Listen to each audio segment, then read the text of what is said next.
Welcome our YouTube channel study Gyan, जिसमें आज primary market के बारे में हम डिटेल से करेंगे कि प्राइमरी मार्केट होती क्या है, कौन कौन से मेथड्स हैं जिसके थ्रू हम प्राइमरी मार्केट में सिक्योरिटीज़ को इशू करते हैं। प्राइमरी मार्केट को समझने से पहले हम ये देखेंगे कि जो प्राइमरी मार्केट है वो किसका पार्ट है, कहाँ से हम प्राइमरी मार्केट को लेके आए हैं। तो ये है, हम एग्जाम्पल के थ्रू समझते हैं कि एक जो फर्म है जब उसको फंड की रिक्वायरमेंट होती है तो वो क्या है, मार्केट में जाएगी, ये पता करेगी कि उसको कहाँ कहाँ से फंड मिल सकते हैं। तो उसके पास दो ऑप्शन होंगे, या तो वो लॉन्ग टर्म के लिए फंड ले या शॉर्ट टर्म के लिए। अगर वो शॉर्ट टर्म के लिए फंड की उसको ज़रूरत है, रिक्वायरमेंट शॉर्ट टर्म के लिए है, तो वो क्या है, मनी मार्केट में जाकर फंड कलेक्ट करेगी। मनी मार्केट में जो शॉर्ट टर्म के लिए हमारे इंस्ट्रूमेंट्स हैं वहाँ उनकी सिक्योरिटी शेयर करके फंड कलेक्ट कर लेगी। सेकंड हमारे पास ऑप्शन आता है कि अगर लॉन्ग टर्म के लिए आपको फंड की रिक्वायरमेंट है तो कहाँ जाएं। लॉन्ग टर्म के लिए आपको कैपिटल मार्केट में जाना पड़ेगा। कैपिटल मार्केट आपको लॉन्ग टर्म के लिए क्या है, फंड प्रोवाइड करवाती है, जिसमें आपके पास दो ऑप्शन होंगे, प्राइमरी मार्केट और सेकेंडरी मार्केट। तो आज का जो मेरा मेन टॉपिक है वो प्राइमरी मार्केट पे है। इसमें क्या है, जब कोई सिक्योरिटी फर्स्ट टाइम इशू की जाती है तो प्राइमरी मार्केट में की जाती है। और सेकंड है सेकेंडरी मार्केट। सेकेंडरी मार्केट में क्या है, जब सिक्योरिटी को बाय सेल करके यानी कि उसकी ट्रेडिंग की जाती है आफ्टर इशू होने के बाद हम उसको क्या करते हैं, बार बार सेल परचेज करते हैं, ट्रेडिंग करते हैं, तो वो कहाँ जाते हैं, हम सेकेंडरी मार्केट में। सेकेंडरी मार्केट मतलब स्टॉक एक्सचेंजेस, जहाँ क्या है, आपकी सिक्योरिटी को बाय और सेल करने के ऑफर प्रोवाइड किए जाते हैं। तो जो मेन टॉपिक है उस पर आते हैं कि प्राइमरी मार्केट क्या है।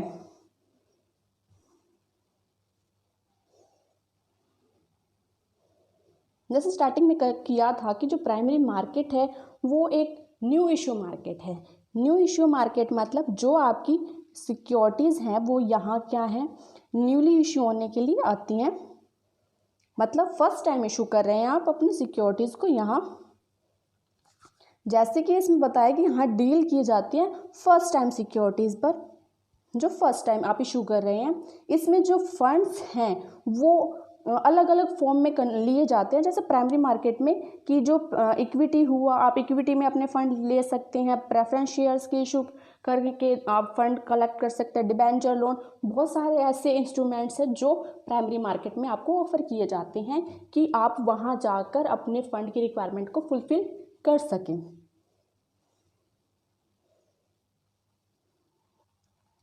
उसके बाद बात आती है कि जो हमारी प्राइमरी मार्केट है, जहां हम अपने फंड्स को रेज करेंगे, हम फंड कलेक्ट करेंगे, उस फंड को कलेक्ट करने के लिए हमारे पास, उसने कहा कि कुछ मेन फीचर्स है प्राइमरी मार्केट के जिसको आपको स्टडी करना जरूरी है।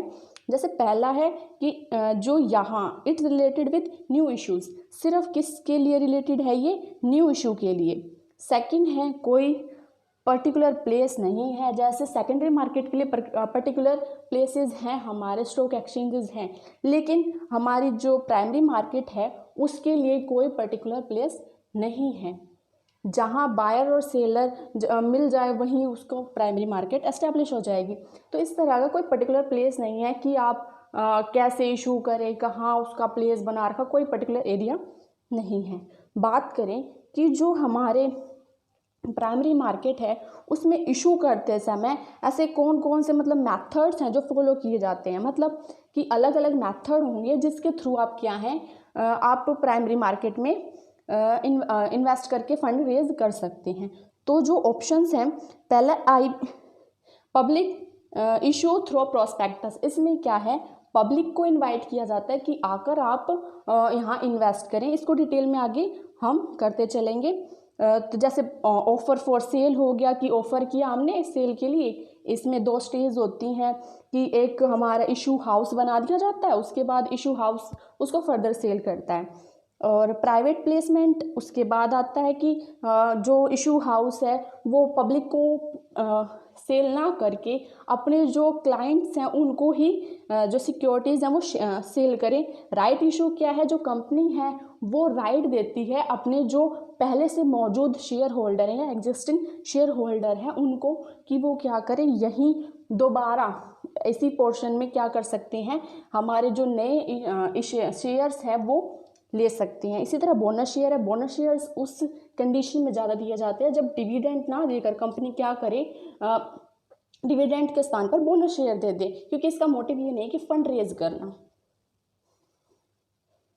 बुक बिल्डिंग ये भी एक तरह का न्यू इशू है, लेकिन इसमें क्या है, ये एक तरह की टेक्निक है जिसमें आप जो प्राइस है वो डिसाइड नहीं कर पाते, तो क्या है, बिड के थ्रू आप प्राइस डिसाइड करते हैं ताकि जो आपकी सिक्योरिटी है वो इशू होने में, मतलब ऐसा ना हो कि जो आपकी मिनिमम सब्सक्रिप्शन है वो आपकी ना मिल पाए क्योंकि आपके प्राइस हाई थे इस वजह से।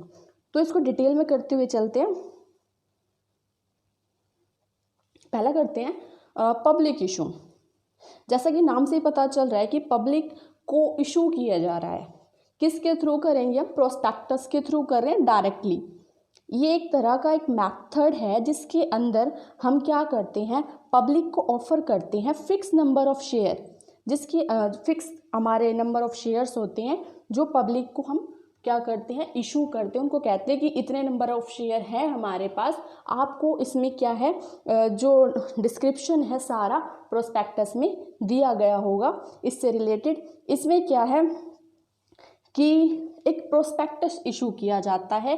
प्रोस्पेक्टस में जितनी भी हमारी इंफॉर्मेशन है, शेयर से रिलेटेड, कंपनी से रिलेटेड, एड्रेस वगैरह, जो कैसी क्या प्रोसेस है, क्या उसका प्राइस रखा गया है, क्या मिनिमम सब्सक्रिप्शन रहेगा तो उसको अलॉट किया जाएगा, क्या टाइम है, सब कुछ डिफाइन किया जाता है।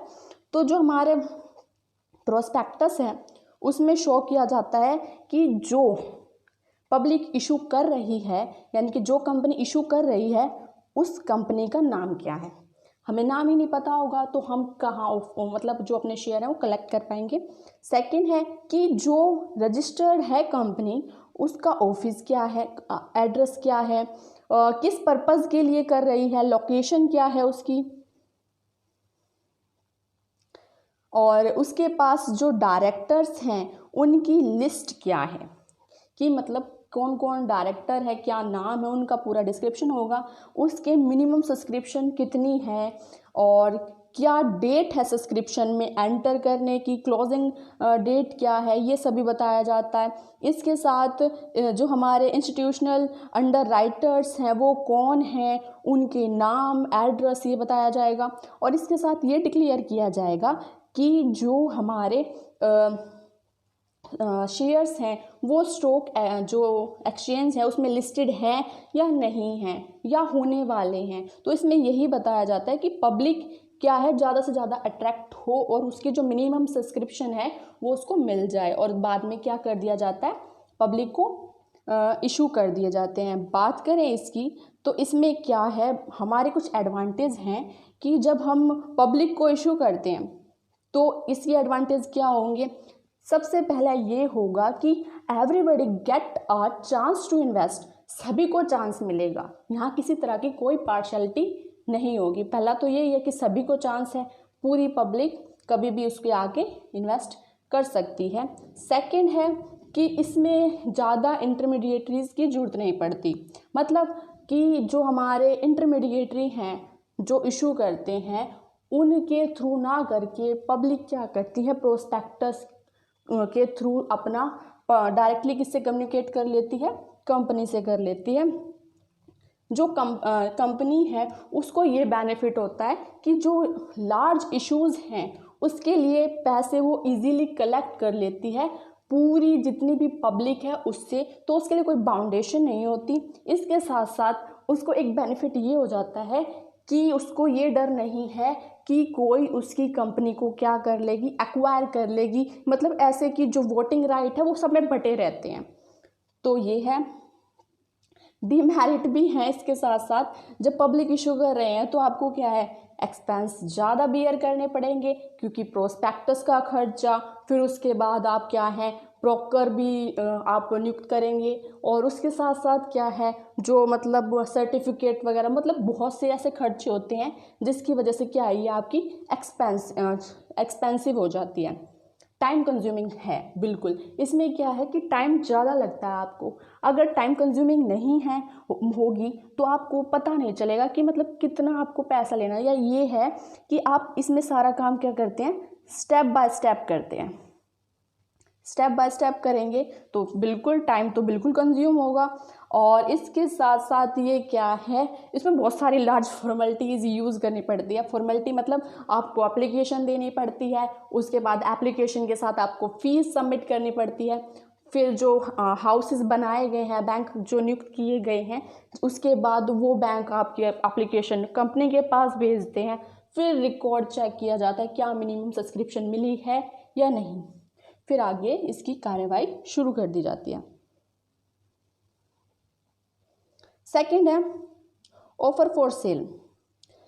ऑफर फॉर सेल में क्या है कि हम यहाँ जैसे हमने पहले पढ़ा है कि पब्लिक इशू में तो प्रोस्पेक्टस इशू करते हैं। अगर मान लो कि मिनिमम सब्सक्रिप्शन नहीं मिलती तो हमारा बहुत सारा खर्चा हमें बियर करना पड़ता है। लेकिन बात करें ऑफर फॉर इशू सेल की, तो इसमें क्या है, कंपनी जो बाहर के खर्चे हैं जैसे प्रोस्पेक्टस का खर्चा हुआ या एप्लीकेशन वगैरह कलेक्ट करना, ब्रोकर, इन सब के खर्चे से बचने के लिए क्या करती है, एक इशू हाउस होता है उसके थ्रू आपकी सेल करती है। इसमें क्या करती है वो, सबसे पहले कि एक इशू हाउस होता है, जैसे ये मान लेते हैं, वो उसको सबसे पहले सेल कर देती है।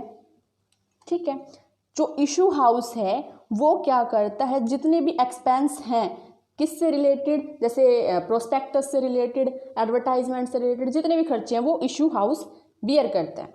देन उसके बाद क्या किया जाता है, इशू हाउस अगर काम करेगा तो उसमें कुछ अपना खर्चा जोड़ेगा, बेनिफिट भी लेगा, तो वो क्या करता है उसमें अपने बेनिफिट शेयर्स में जोड़ के आगे फर्दर सेल करता है। किसको करता है, पब्लिक को। मान लो कि कंपनी ने क्या है, इसको इशू हाउस को 10 रुपये में जो हमारे शेयर थे वो सेल कर दिए। लेकिन अब ये जो हाउस है वो काम कर रहा है भाई, तो काम कर रहा है तो क्या, उसके जो एक्सपेंसेस हैं वो आगे उसमें ऐड कर दिए जाएंगे। ऐड करने की वजह से उसने आगे जब सेल किया तो जो शेयर प्राइस है वो अब कितना हो जाएगा हमारा, मान लो 100 हो गया, तो जो गैप आया है 90 का, उसका बेनिफिट कौन उठा रहा है, इशू हाउस, क्योंकि उसने क्या है, एक मतलब मीडिएटर की तरह काम करके पब्लिक को इशू किया। तो इसमें क्या है, कंपनी को बेनिफिट होते हैं और नहीं भी होते हैं।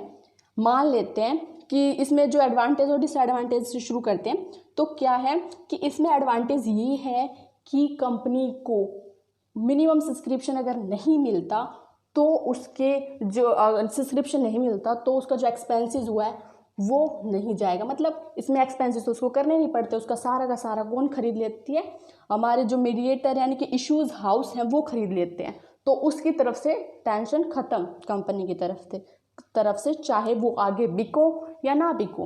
अब आगे ये जो मीडिएटर्स हैं या फिर जो इशू हाउसेस हैं जब आगे बेचेंगे तो उससे क्या होता है, शेयर का प्राइस इंक्रीज हो जाता है। मतलब क्या है, अब उनको ज़्यादा वैल्यू के शेयर्स हो जाते हैं। तो इस तरह की ये जो हमारे ऑफर फॉर इशू है, ऑफर फॉर सेल, इस तरह की एक्टिविटी हमारी इंडिया में क्या है, नहीं की जाती। ये कॉमनली यूज्ड इंडिया में नहीं होती है।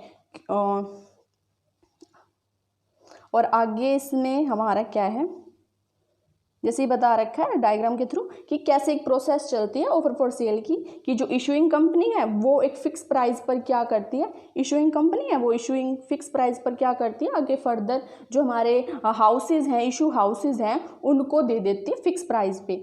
अब ये खर्चा वगैरह जो करके हैं उसके बाद ये हाई प्राइस पे क्या करते हैं, दोबारा सेल कर देते हैं, किसको, जो हमारी पब्लिक को।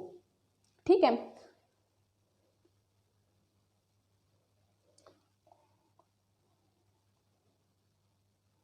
अब आ गया कि इसके अंदर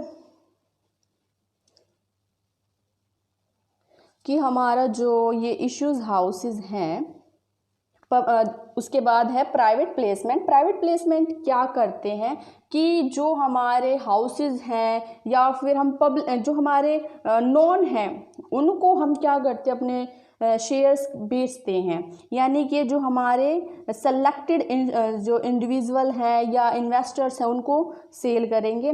इसमें बेनिफिट क्या है कि आप इजीली जल्दी से कलेक्ट कर पाते हैं पब्लिक के थ्रू पैसे। उसमें क्या है, ये बहुत ज़्यादा ईजी है आपके लिए, क्योंकि प्राइवेट प्लेसमेंट, क्योंकि पब्लिक इशू करने में आपको बहुत ज़्यादा टाइम कंज्यूमिंग होता है, इसके साथ कॉस्टली भी है, और इसको प्राइवेट प्लेसिंग भी कहा गया है। मतलब आप एक अपने नॉन के पास ही बेच रहे हैं, तो उसके लिए क्या है, आपको किसी तरह का कोई खर्चा करने की ज़रूरत नहीं पड़ी। इसके भी कुछ एडवांटेज हैं। तो इसमें एडवांटेज, प्राइवेट प्लेसमेंट करते हुए जो एडवांटेज हैं वो थोड़ा पढ़ लेते हैं। जैसे इसमें क्या है कि प्रोस्पेक्टस आपको इशू नहीं करना पड़ता, प्रोस्पेक्टस इशू नहीं करते, तो इसमें क्या है, आपको खर्चा कम होगा, और जो हमारे क्या नाम है इसके एक्सपेंसेस हैं वो आपके कम बियर होंगे, टाइम कंज्यूमिंग कम होगा, और इसमें जो हमारा कंट्रोल है वो कंपनी के पास होगा, कुछ लोगों के पास, क्योंकि ये क्या है, पब्लिक को इशू करने नहीं कर रही है, ये जो हमारे पहले से एग्जिस्टिंग है, जो नॉन है इन्वेस्टर, उनको ही शेयर ऑफर कर रही है। तो इसमें क्या है कि जो पब्लिक का इंटरफेयर होगा ही नहीं, जो public has no confidence in the kind of allotment, इस तरह के अलॉटमेंट में जो हमारी पब्लिक है उसका किसी तरह का कोई कॉन्फिडेंस नहीं बनता, क्योंकि वो क्या है, यहाँ अलॉटमेंट नहीं करते डायरेक्टली। और बात करें तो एडवांटेज के साथ डिसएडवांटेज ये है कि इसमें जो हमारे इश्यूज़ हाउस हैं वो कई बार क्या करते हैं, आर्टिफिशियली वो दिखा देते हैं कि कमी है हमारी सिक्योरिटीज़ की, जिसकी वजह से क्या है, प्राइस बहुत ज़्यादा हाई हो जाते हैं। एक्चुअल में ऐसा नहीं होता। तो कुछ एडवांटेज हैं, उसके साथ डिसएडवांटेज भी हमें स्टडी करने चाहिए। अब हम बात करते हैं राइट इशू की। राइट इशू क्या है कि जैसे कि राइट मतलब अधिकार, कि जो हमारे पहले से एग्जिस्टिंग शेयर होल्डर हैं उनको ही हम क्या कर रहे हैं, राइट दे रहे हैं कि वो हमारे न्यू जो शेयर्स हैं उसको क्या करें, खरीद दें। इसमें वैसे दो तरह का होता है, तो वो अधिकार को खुद यूज़ कर लें या किसी दूसरे जो अपने नॉन है उसको ट्रांसफ़र कर सकते हैं। लेकिन ये सभी क्या है, कंपनी की टर्म कंडीशन पर डिपेंड करता है कि वो आगे अपने राइट को किसी को दें या ना दें। तो क्या है, टर्म कंडीशन स्टडी करना ज़रूरी है। इसमें बात करें शेयर होल्डर्स, जो शेयर होल्डर्स हैं उनको राइट दिया जाता है, लेकिन जो राइट है ना वो सिर्फ उनके जो प्रपोर्शन है, किसमें, कंपनी के शेयर्स हैं जो उनके पास, उस प्रपोर्शन में ही उसको राइट दिया जाता है। इस राइट इशू का क्या है कि जो हमारी न्यू कंपनी है वो इसको इशू नहीं कर पाती, क्योंकि इसमें एग्जिस्टिंग शेयर होल्डर चाहिए।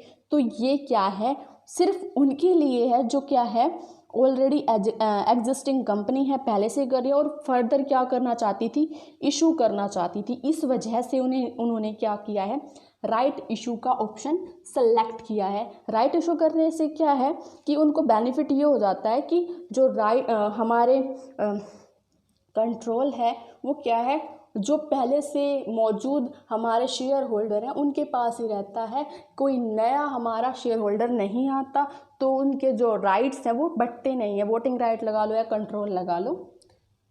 तो इसका एडवांटेज भी है, डिसएडवांटेज भी हैं, लेकिन पहले एडवांटेज स्टडी कर लेते हैं कि जो हमारे एडवांटेज है राइट शेयर के वो क्या है।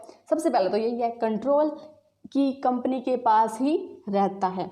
सारे जो हमारे इन्वेस्टर्स हैं या शेयर होल्डर हैं वो नोन होते हैं, क्योंकि हम उनको पहले से जानते हैं, और इससे क्या है, कंपनी की इमेज इम्प्रूव होती है, क्योंकि वो टाइम के अकॉर्डिंग क्या है, उनको पता है कि हाँ कंपनी हमें महत्व देती है, जब भी तो हमें शेयर खरीदने के लिए सबसे पहले राइट दिया गया। और इसमें क्या है कि जो हमारे फ्रेंड रिलेटिव्स हैं उनके साथ हम अच्छा रिलेशन बना लेते हैं, और जो हमारे एक्सपेंसेस हैं जैसे अंडर राइटिंग, ब्रोकरेज वगैरह, वो क्या हो जाते हैं, कम हो जाते हैं, क्योंकि हमें इस तरह के कोई एक्सपेंसेस नहीं करने पड़ते, तो कॉस्टली नहीं होगा, टाइम कंज्यूमिंग भी नहीं होगा। इसके साथ डिसएडवांटेज ये है कि कोई नया इन्वेस्टर इसमें ज्वाइन नहीं कर सकता, डिसएडवांटेज हो गया। और इसके साथ साथ इकोनॉमिकल जो पावर है वो कुछ लोगों के हाथों में ही मतलब रह जाती है, वो जो चाहते हैं वो उनसे करवा सकते हैं कंपनी से। तो बेनिफिट के साथ साथ इसके कुछ लॉस हैं, तो सभी चीज़ के बेनिफिट हैं तो लॉस तो होंगे ही। अब बात करते हैं बोनस शेयर की। बोनस शेयर का मतलब ये नहीं है मोटिव कि आप कैश फ्लो के लिए इसको इशू करते हैं। मोटिवली जब देखा जाए तो बोनस शेयर डिविडेंड पेमेंट ना करके कंपनी बोनस शेयर इशू कर देती है कई बार। तो इसमें यही है, जो कंपनी है एडिशनल शेयर अलॉट करती है शेयर होल्डर को, लेकिन इसका बेनिफिट ये है कि ये फ्री ऑफ चार्जेस होते हैं। फ्री ऑफ चार्जेस का मतलब आप एक शेयर दे रहे हैं अपने शेयर होल्डर को, तो उस शेयर के बदले आपको किसी तरह का कोई पेमेंट रिसीव नहीं होगी। मतलब आपका मोटिव ये नहीं है कि आउटफ्लो या कैश का इनफ्लो हो आपके पास, नहीं होगा। तो इसमें यही है बस कि फ्री ऑफ चार्जेस होते हैं, इसलिए इसको क्या कहा गया, बोनस शेयर कहा गया। इसमें भी क्या है, जो एग्जिस्टिंग शेयर होल्डर हैं उनको इशू किए जाते हैं किस प्रपोर्शन में, जो उनके पास पहले से ही होल्ड है प्रपोर्शन, उसके आधार पर। इसका जो ये शेयर इश्यूज हैं वो इशू किए जाते हैं, बोनस शेयर्स इशू किए जाते हैं रिजर्व्स और सरप्लस के लिए। क्योंकि क्या है, इसमें हम क्या करना चाहते हैं, कैपिटलाइजेशन करना चाहते हैं अपने प्रॉफिट का, क्योंकि जो हमारे रिजर्व और सरप्लस है बहुत लार्ज अमाउंट में हमारे पास पड़े हुए होते हैं, और इसमें किसी तरह का कोई कैश कंपनी को रिसीव नहीं होता। सिर्फ क्या है, बुक एंट्री पर बेस होता है। हम बुक में एंट्री करने के लिए सिर्फ क्या करते हैं, इनको करते हैं। तो बोनस शेयर हैं, इसमें आपका मोटिव तो है नहीं, किसी तरह का कोई कैश फ्लो नहीं होगा, एडिशनल कैपिटल के लिए आप इसको यूज़ करते हैं, एडवांटेज यही है।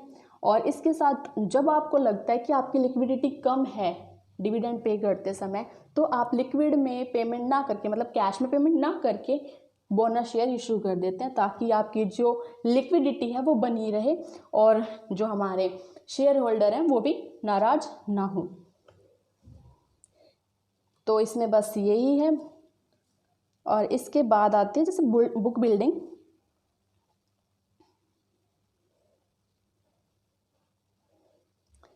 लास्ट है लेकिन बहुत अच्छा टॉपिक है ये भी। अब हम बुक बिल्डिंग करते हैं। बुक बिल्डिंग जैसा कि नाम से शो नहीं हो रहा, क्योंकि है ना कई बार इसमें दिक्कत ये आती है कि सबको लगता है कि बुक की बिल्डिंग बनानी है, ऐसा कुछ नहीं है। इसमें क्या है, आपको जैसे आप प्रोस्पेक्टस इशू करेंगे, आप ये बता देंगे कि नंबर ऑफ शेयर क्या हैं, ठीक है। उसके बाद आप कहते हैं पब्लिक को कि आप बिड लगाओ। बिड मतलब आप ये बताओ कि इसके लिए आप कितना प्राइस देने के लिए तैयार हैं। लोग क्या करेंगे, बिड लगाएंगे। उसके बाद आप एक क्या करेंगे, रेंज बना लेंगे, प्राइस रेंज की इतने में एरिया में आपकी जो बिड है वो आई है। प्राइस बैंड क्या लेते हैं उसको, प्राइस बैंड बना दिया। उसके बाद क्या है, अगर कंपनी को लगे कि ये प्राइस हमारे लिए बेनिफिशियल है, किसी भी प्राइस को उठा के उस आधार पे वो क्या कर सकती है, इशू कर सकती है, ठीक है। तो इसमें यही है। और इसमें क्या है, जैसे बाकियों में लीड मैनेजर काम में मर्चेंट बैंकर होता है, इसमें क्या है, जो लीड मर्चेंट बैंकर है उसको क्या कहा गया, बुक रनर कहा गया, क्योंकि बुक बिल्डिंग है तो बुक रनर आएगा। तो इसमें क्या है, बुक रनर होता है। बुक रनर क्या करता है, प्राइस बैंड डिसाइड करता है। सबसे पहला पॉइंट प्रोसेस लगा लेते हैं कि पहली प्रोसेस ये है इसकी कि आपको सबसे पहले क्या है, प्राइस बैंड दिया जाएगा। पहला पॉइंट कि book runner decided a price band. Price band क्या हो सकता है कि 100 से लेकर 200 के बीच में आपको कोई भी प्राइस डिसाइड करना है।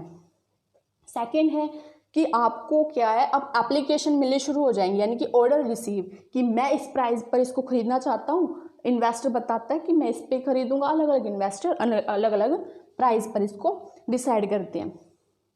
उसके बाद जो क्या है, कंपनी है उसके रिकॉर्ड को मेंटेन करती है कि जितने भी हमारे पास ऑर्डर आए हैं उसमें क्या क्या प्राइस डिसाइड किया गया है और क्या क्या मतलब जो हमारे इन्वेस्टर हैं किस प्राइस पर उसको खरीदना चाहते हैं, कर लिया। उसके बाद हमारा रिकॉर्ड होने के बाद क्या करते हैं, जो हमारा बुक रनर है या हमारे जो अदर लीड मैनेजर है वो डिसाइड करता है कि प्राइस क्या रखूं कि जिससे जो हमारे अलॉटमेंट है वो फुलफिल की, मतलब अलॉटमेंट करके हम कैश कलेक्ट कर सकें।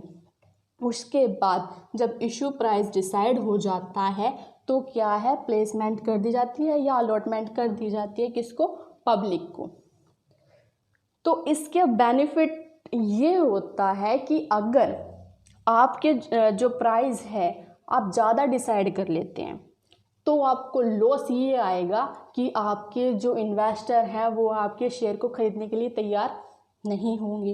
इसी वजह से क्या है, बुक बिल्डिंग क्या करती है, आपको एक ऐसा ऑप्टिमम प्राइस बताती है जिस पर क्या है आप अपने शेयर को बेच सकते हैं। क्योंकि ये तो हमें पता है कि जो प्राइस है डिसाइड करने में बहुत ज़्यादा कठिनाइयों का सामना करना पड़ता है, क्योंकि ऐसा नहीं है कि हम ऐसे ही हवा में तीर मार के कह दें कि ये प्राइस रख देते हैं, नहीं, ऐसा कुछ नहीं होता।